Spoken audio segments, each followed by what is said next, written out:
Cápsula, conceptos y definiciones, parte 3. ¿Qué veremos en esta cápsula? Veremos edema, derrame intraarticular, contracción muscular, alteración del tono, contractura. Como hemos visto, la semiología corresponde al estudio de los signos y los síntomas. Nosotros ya hemos visto y definido qué características tienen cada uno de estos. Veremos algunos signos o síntomas. El edema corresponde a un signo en el cual lo definimos normalmente como la aparición de líquido y proteínas contenidas en el espacio intersticial.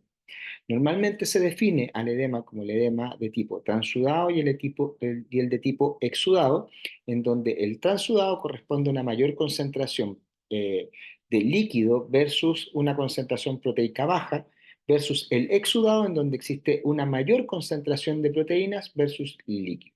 Esto lo podemos ver en la imagen, en donde vemos que en la condición normal existe un equilibrio entre las presiones hidrostáticas y las presiones oncóticas coloidales, las cuales podrían estar presentes acá.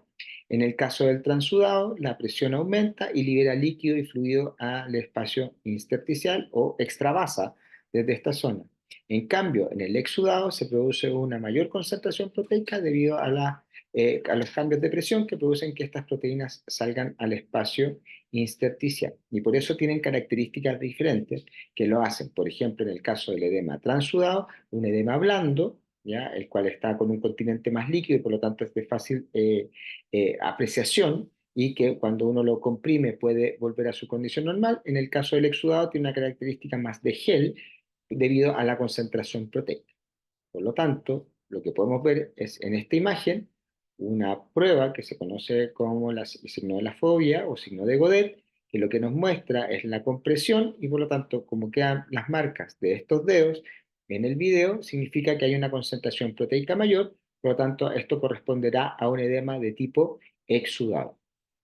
En el caso del edema transudado, esas marcas no quedarían presentes y por lo tanto volvería a el volumen que estaba dispuesto en esta zona.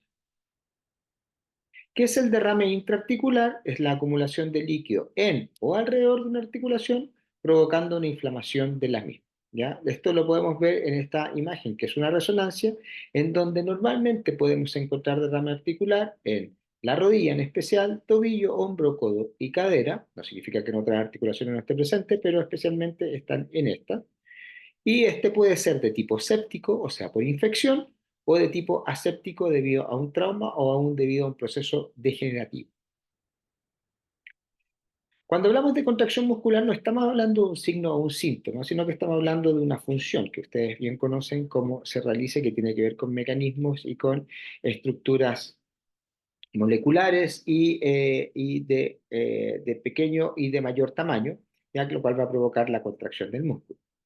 Cuando nosotros tenemos alteraciones de esta contracción muscular, las podemos encontrar con características que se asocian al tono propio del músculo o a la mantención de la contracción en el tiempo de manera involuntaria, que también tiene que ver con el tono, pero también con otra forma que es la conocida contractura.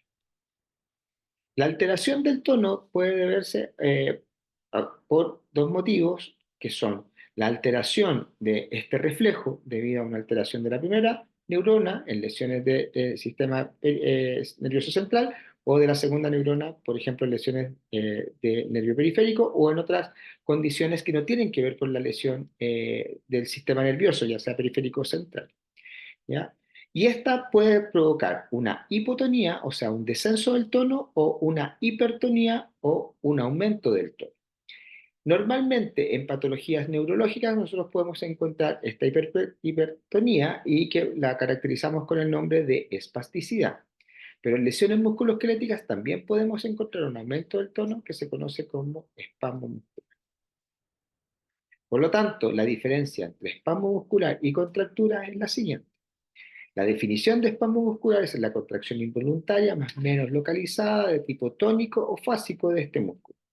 Se va a diferenciar de las contracturas ya que el espasmo va a tener una actividad electromiográfica evidente. El dolor no debe incluirse en la definición del espasmo ya que puede este no ser doloroso. Se puede sentir una tensión o una firmeza muscular anormalmente palpable que puede tener muchas razones y del mismo modo la causalidad no debe ser parte de la definición del espasmo. La contractura, en cambio, es el acortamiento del músculo debido a una superposición de los filamentos de actina y miosina en ausencia de actividad eléctrica de la membrana de la célula muscular, a diferencia de lo que ocurría en el espasmo, donde sí teníamos una actividad electromiográfica evidente. Normalmente ocurre por trastornos metabólicos, los cuales pueden causar que esta contractura se distribuya más o menos uniformemente en todo el músculo y se puede medir con un aumento de la rigidez elástica, o sea, de la relación fuerza-desplazamiento, o con un aumento de la rigidez viscoelástica, que correspondería al aumento de la frecuencia de resonancia. Normalmente nosotros vemos las contracturas cuando existe un trastorno metabólico, ya sea por un déficit de energía o un déficit de los componentes que se asocian a la placa motora, ¿ya? Para poder lograr la contracción muscular y la liberación de la misma. Por lo tanto, podemos encontrar ahí esa diferencia. En este caso, vemos en esta imagen un espasmo muscular, ¿ya? Presente en esta persona en el gastrocnemio. Muchas gracias.